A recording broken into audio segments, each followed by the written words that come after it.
No bench, no barbell, no dumbbell, no bands, no problem.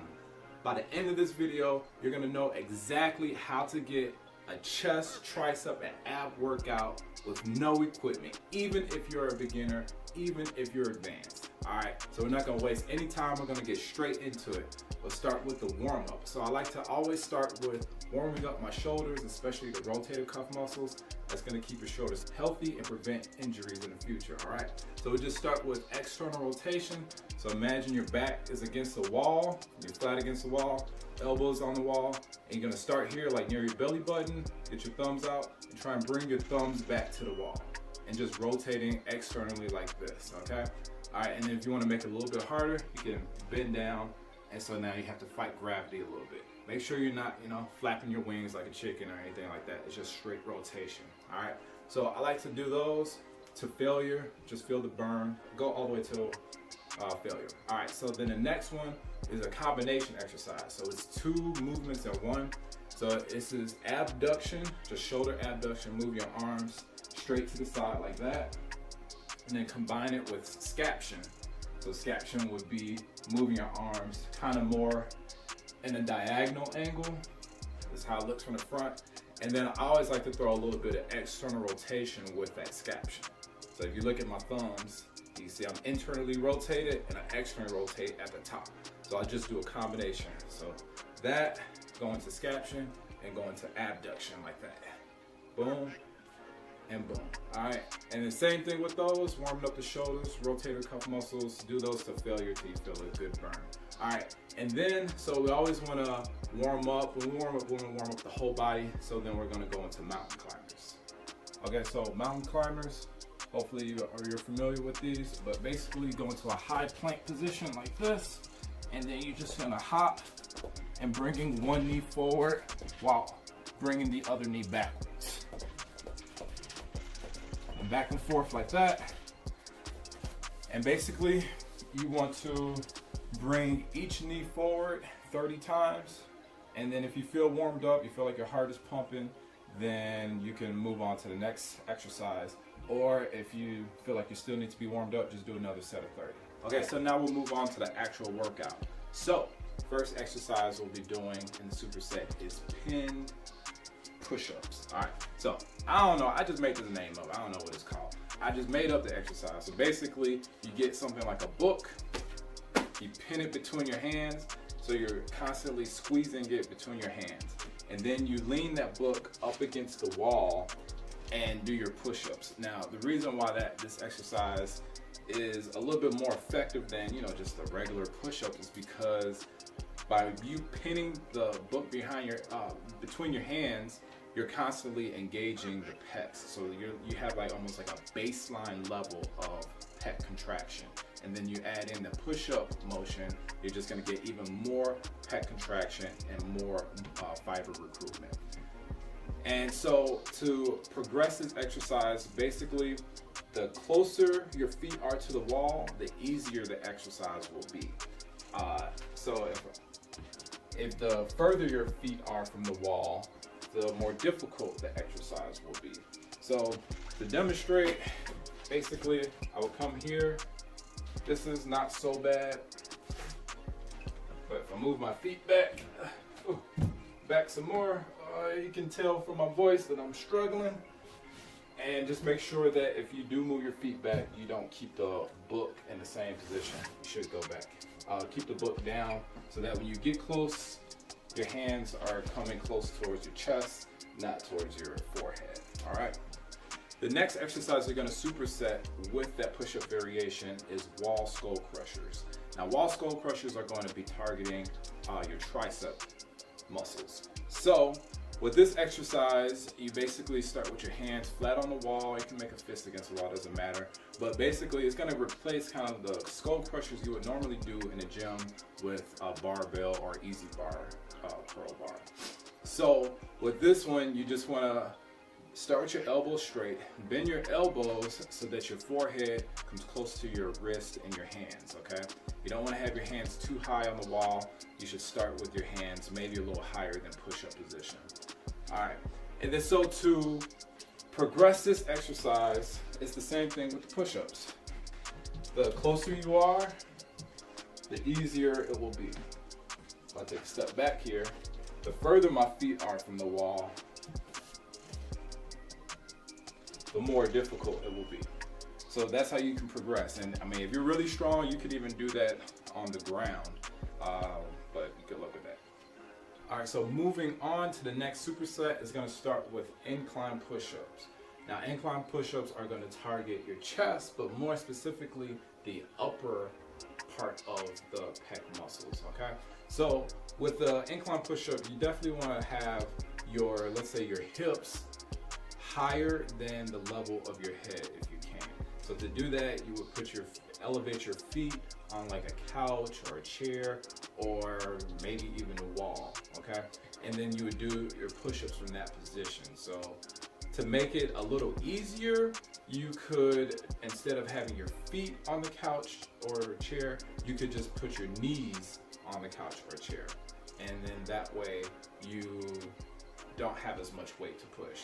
Now to make it more difficult, if you're on the stronger end, you can put some books underneath your hands, and then that will elevate your hands so that when you lower down, your chest can actually lower past your hands as you lower towards the ground, okay?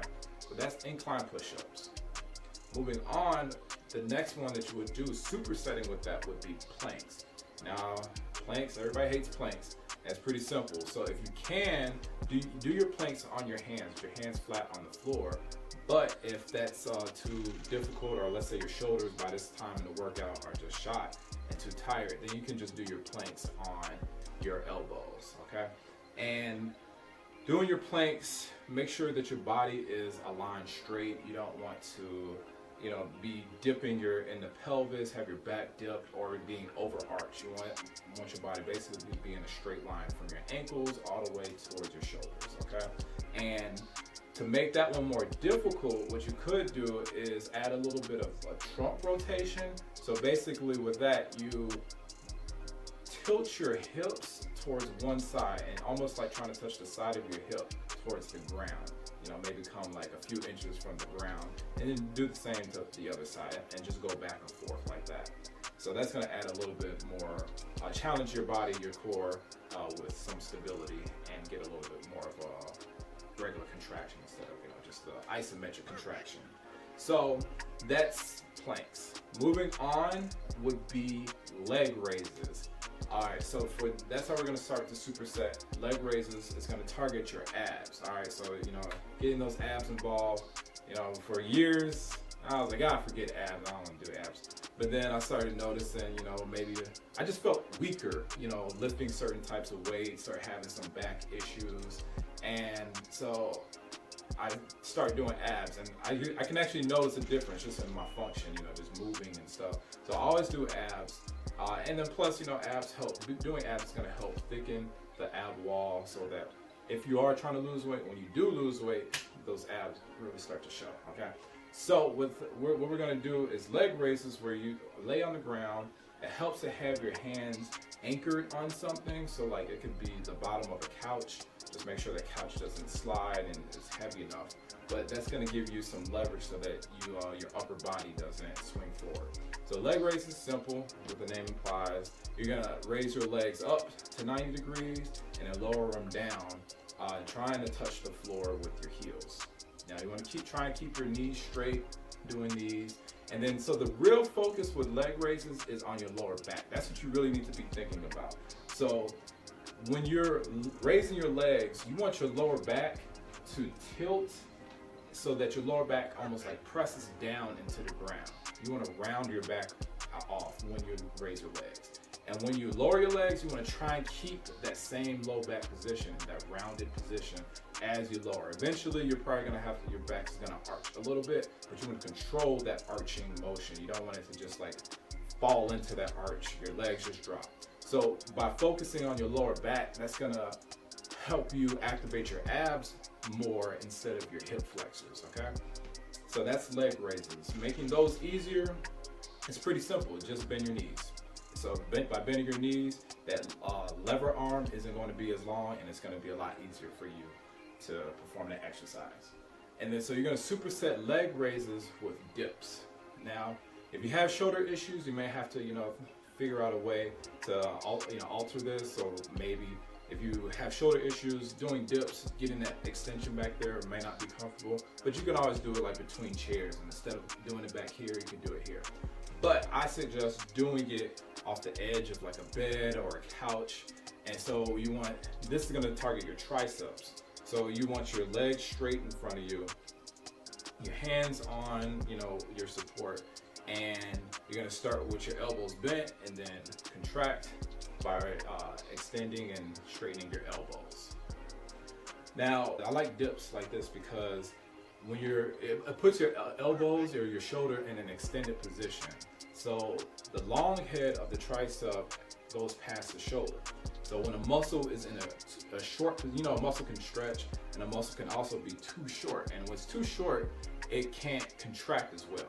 So that long head of the triceps goes past the shoulders. It becomes too short when you're in that extended position, the starting position of the dips. And so you're almost like taking that long head out of the picture, and now you're focusing more on the other parts of the triceps. So that's why I like to include some type of dip exercise into my tricep workouts, okay? So doing those is pretty simple, just up and down. To progress, you can make it more difficult by putting something in your lap. So if you have like a bag, you can put some groceries or, liquid container, something filled with liquid, like a jug of water or milk or whatever. Put that in your lap, and then you can do your dips that way to make it more difficult. To make your dips easier, you can just bend your knees and bring your feet closer towards your body. And so that's gonna decrease the amount of weight that you have to dip, all right, so that concludes our chest, tricep, and ab workout. All right, so right now you're probably wondering, okay, I got all the exercises, but how many sets, how many reps am I supposed to do? Don't worry, I have that already covered. So this is actually one workout and an entire no equipment workout program that I put together. So you can figure out or learn how many sets and reps you're supposed to be doing in the first video that I made. And that video was a back, bicep, and shoulder workout. So I'll put a link to that video so you can just check out the first few minutes of that video as a reminder of how many sets and reps to do, okay? And then, so if you learned anything, if you got any value out of this video, give this video a thumbs up. I really appreciate it. It really does do a lot to help, push this channel in front of people so that, everyone can have a good resource to go to during this lockdown, and so we can all get through it together. The other thing to do is to subscribe. I got a lot more content coming, got a lot of ideas. I'm going to be talking about dieting in general, the keto diet, and building muscle, losing fat, all the good stuff, all right? So make sure you subscribe so that you won't miss any of those videos, and also hit the little bell too. All right, so if you have any questions about all this, drop them in the comments. But my question for you is, which of these exercises was your favorite? Drop your answer in the comments, and I'll see you there.